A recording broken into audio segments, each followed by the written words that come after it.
Bitcoin's blockchain just grew from 340 gigabytes to 684 gigabytes in 4 years.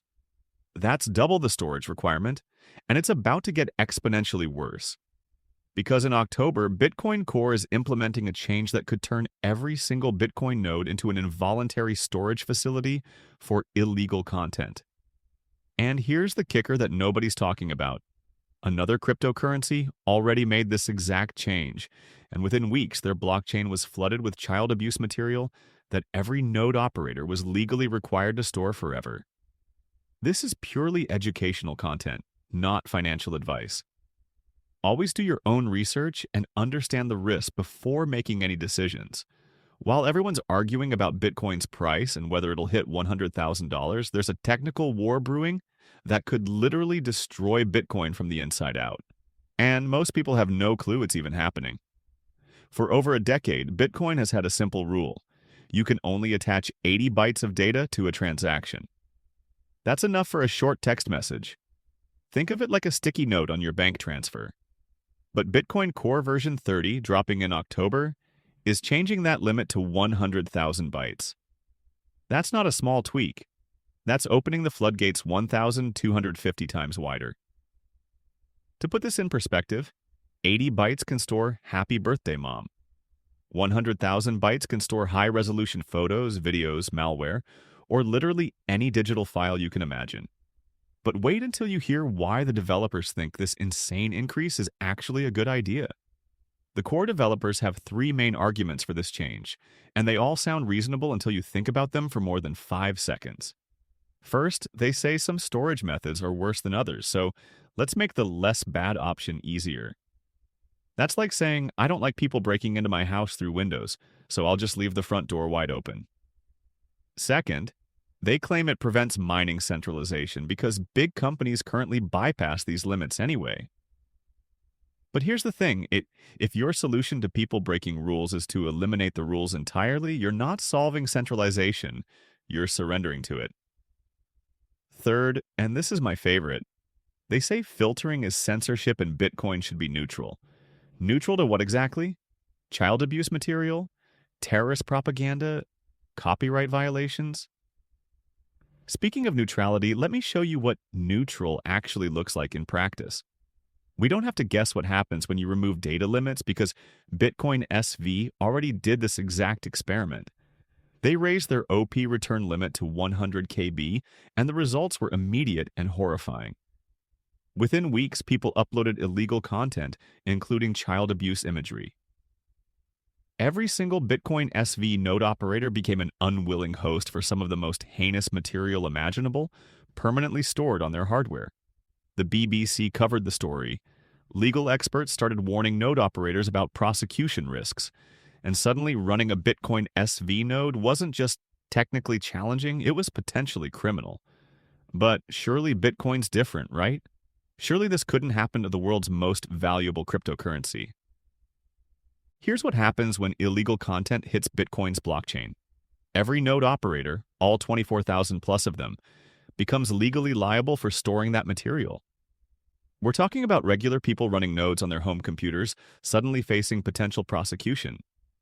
Cloud hosting providers will auto-kill flagged nodes. Antivirus software will quarantine Bitcoin installations. Regular folks will flee the network out of sheer terror, leaving only big corporations with legal departments willing to take the risk. And here's the brutal irony. A change supposedly designed to prevent centralization could end up centralizing Bitcoin faster than any government attack ever could. I'm genuinely curious. If you're running a Bitcoin node right now, are you prepared to potentially store illegal content you have zero control over? Because that's exactly what this change enables, and the legal implications are genuinely terrifying.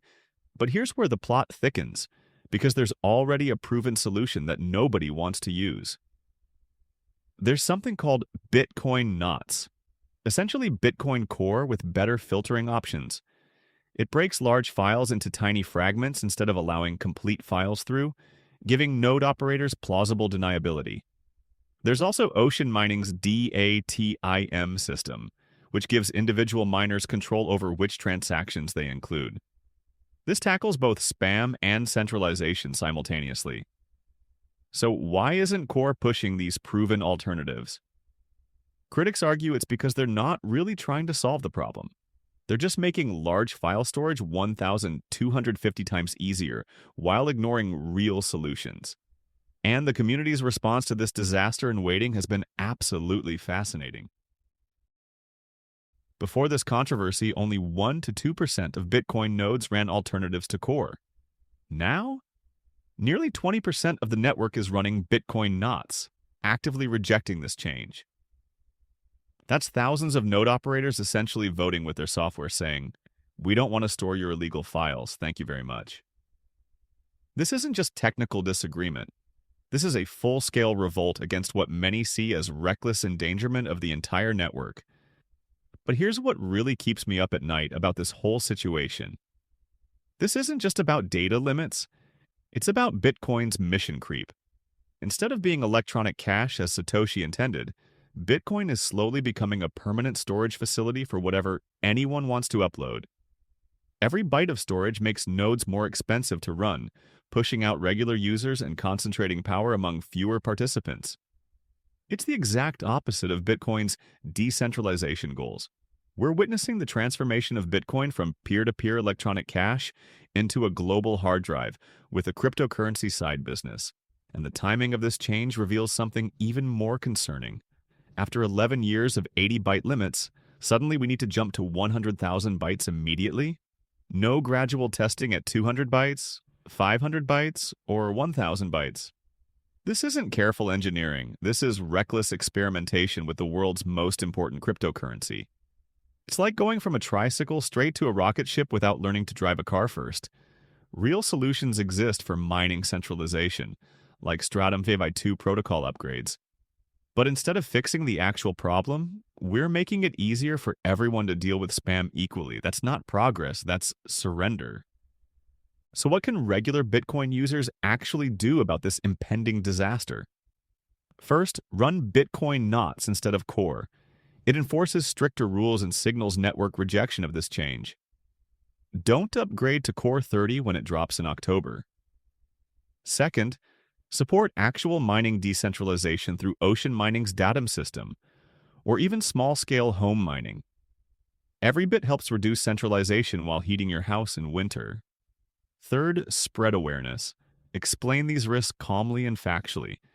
Even a single comment can influence someone's decision about which software to run, because what happens next will determine whether Bitcoin remains electronic cash or becomes something entirely different. This isn't really about data limits or storage space. This is about whether Bitcoin remains true to its original vision or morphs into something unrecognizable. Bitcoin was designed to be messy, contentious, and argumentative. Every fight proves the system works because people care enough to defend it. The current 20% of nodes running knots shows Bitcoin's immune system is functioning. But make no mistake, this is the biggest test Bitcoin has faced since its creation. Not from governments, not from competing cryptocurrencies, but from its own developers potentially turning it into a liability that nobody wants to touch. Look, I get it. This is heavy technical stuff that most people don't want to think about, but ignoring it won't make it go away. In October, when Core 30 launches, every Bitcoin user will be affected whether they realize it or not. The choice is simple. Either Bitcoin remains electronic cash with reasonable spam protections, or it becomes a permanent storage facility for whatever content people want to upload, regardless of legality or consequences. If you're running a node, switch to knots before October. If you're not running a node, consider starting. The network needs more people who actually care about Bitcoin's future, not just its price. And if this video opened your eyes to a threat you never knew existed, share it with other Bitcoin users who deserve to know what's coming. Hit that like button if you think Bitcoin should remain electronic cash, not a global hard drive. Subscribe for more content that covers the risks mainstream crypto media won't touch. Because someone has to talk about the uncomfortable truths that could make or break the world's most important monetary innovation. The battle for Bitcoin's future is happening right now, in October 2025. The question is, which side of history will you choose?